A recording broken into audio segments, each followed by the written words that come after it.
Go ahead. Hello everyone. So we conducted our agency visit at the Vista High School at the specifically the Teenage Pregnancy and Parenting Program there, also known as TAPP, and also known as the Counseling Program. My name is Roxette. I'm Paulina. Mayra. And I'm going to talk about the needs. Well, teenage mothers tend to not finish high school.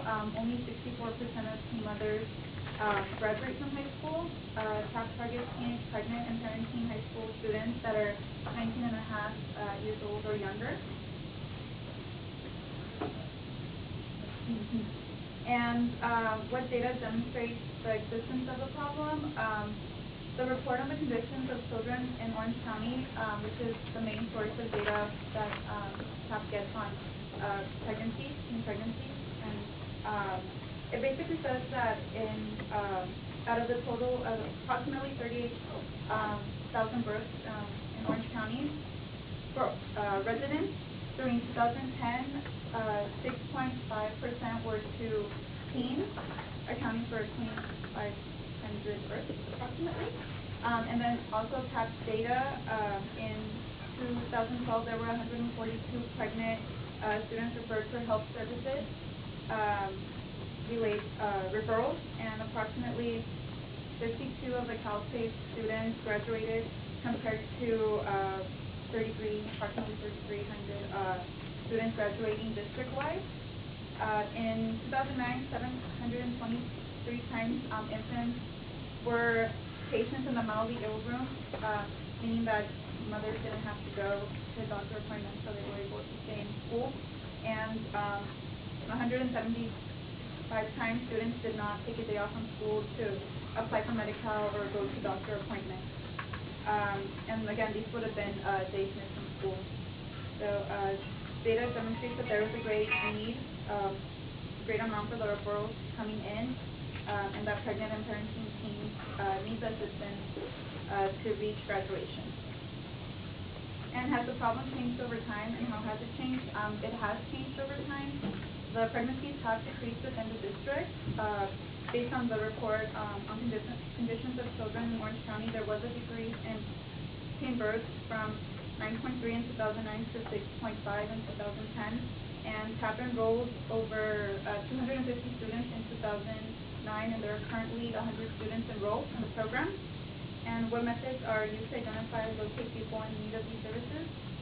Outreach services gets referrals from counselors, teachers, administrators within the district, and social workers, and they are currently also taking students from outside the district to fill in. So process questions. What data is collected on your personnel when they are hired and sent home? They fill out a district packet that includes a live scan, TB test, and district tests such as the math and English test. They also have reference verification, so they verify their experience.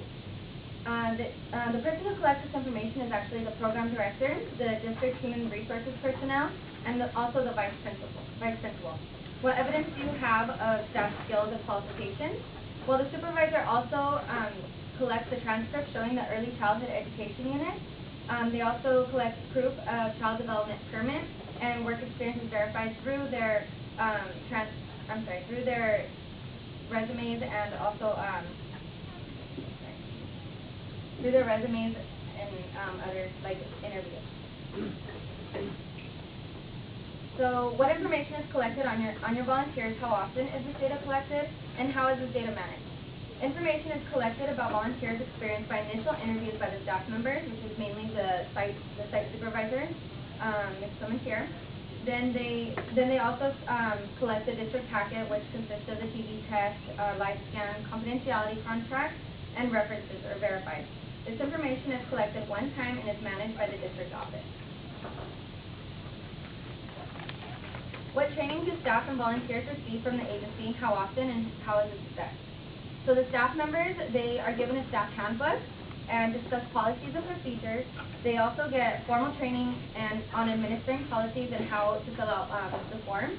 New teachers get 1 week training with the more experienced teachers that have been there for a longer period of time. No continuing training is provided. Training is assessed based on yearly staff evaluations, which is also done by the site supervisor. Volunteers, they receive brief verbal orientations with Jinky, the site supervisor. Then they receive training with childcare staff or classroom teachers. No continuing training is provided. The training is assessed only by the opinions of the supervising staff. So the next question, how do you monitor staff performance? It is evaluated every year through staff evaluations completed by the supervisor. How do you know the appropriate clients are receiving the services? Well, the clients are referred because they are pregnant or parenting and are not up to date with their school unit, meaning they might have failed a couple classes, so they might be behind.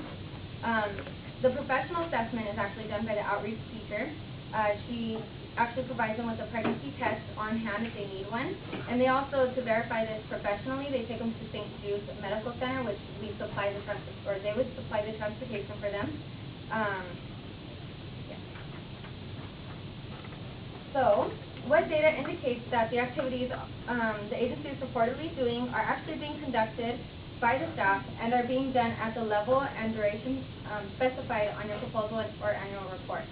So the agency has to provide evidence since they are funded by a few government grants. Specifically 4 of them that they have to submit reports to, the CPM report, which is the Categorical Program Monitoring Report. This report, they submit data based on the child care, the student enrollment, and overall functions of the program such as the outreach, the child care, and the mildly ill room. They submit like numbers, sign-in sheets, how many students go per quarter, how many outreach visits they have done per quarter, and then the graduation rates for the year. So they need to show that the services provided meet the CalSAFE goals, which CalSAFE is the grant that they are fully funded by. The environmental rating scale is another report that they have to submit, which is based on the child care room. Are the child care rooms age appropriate? Do they have age appropriate toys? Are they culturally sensitive? And also, do the staff provide knowledge and skills to work with the children? So this data is parent surveys, parent conference notes, sign-in sheets, and transportation records. The desired results report is mainly for children, so this is all mainly for children. So basically, monitoring whether the children are benefiting from the child care component of the program. They do this through it's an actual like a report. It's a paper report, and they have like the appropriate developmental stages that the child's supposed to be in, that the child care workers they actually document. The Prop 10 grant, which is actually the tobacco grant, this grant actually provides the funding for the mildly ill room, healthcare workers, and transportation to the doctor's appointment. They take staff notes like on who was utilizing the service, sign-in sheets, and then supervision by the staff director. So they keep track of how many students that utilize these services. Okay, and outcomes. What client outcomes do you measure? How often and what methods do you use? They measure the success of the pregnant or the parenting students in the following areas. There's 4. The first one is academic success, whether they graduate or not, or if they are demonstrating progress towards completion of their academic goals. This is measured quarterly. And there are also, another one is if they're demonstrating responsible decision making in their personal lives. This is assessed by the staff and by surveys that the student is taking, and it's measured ongoing. Another way is by they're demonstrating effective parenting. And this is measured by them passing their parenting classes that is offered to them by TAPP, and it is ongoing as well. They measure ongoing. Another way they measure it is success stories. Former students come back and they give their testimonials to like the classes, and they give the outcomes and what they went through and where they're at now, and that's also ongoing. The next question is, what standard do you consider success? They consider high school graduation a success. They also consider positive child development a success. If the children from the program are on track where they're supposed to be with their developmental stage, are they doing what they're supposed to be doing as infants, as toddlers, and etc. Also, another success that they consider is if there's no multiple pregnancies. If these teenagers aren't getting pregnant again, if they, stop and no more babies. What data do you use to evaluate your program's overall effectiveness? Like Roxette explained, the CPM, they collect the CPM, the desired results, the Prop 10, and the environmental rating scale. These are all submitted and collected and submitted to the state by the supervisor. to participants gain knowledge and understanding of the problems through the program and how it is measured. This is measured by the staff and how they observe the students and what they're doing and their decision making again. Also, they complete the child care classes, and this is measured by them passing the course and see if they understand it. You know, if they pass the course, that means they understood what was going on in the class and everything. Also, in academic success, high school graduation, and then that also shows if they graduate, it shows that they gain knowledge and understanding of the program as well. And for efficiency, what methods do you use to determine your program operations are cost effective compared to similar programs? TAPP is funded by the state and has gone through many budget cuts. So they went from a staff of 26 and they are now a staff of 16, but they still provide the same services. They had to just double up on the duties now. They stopped renting at a facility where they were at before, but now moved to this facility because they don't have to pay. The district director of finance makes sure that the agency is on a budget. What are the benefits of this program to stakeholders other than the immediate clients and their families? The community saves a lot of money since teens graduate and they won't be welfare dependent. They prevent multiple pregnancies from happening, and the students are not on the street. And another stakeholder is the district. As Mayra stated, that in 2008, 723 infants were in the mildly ill room, and mothers did not have to go out to get care for their child. They got to stay in class.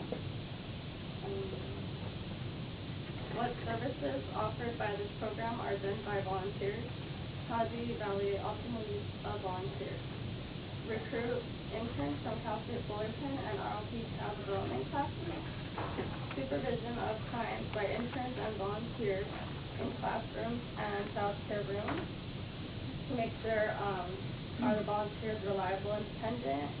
Do the clients enjoy the volunteers? Are the volunteers assisting the program in a meaningful way?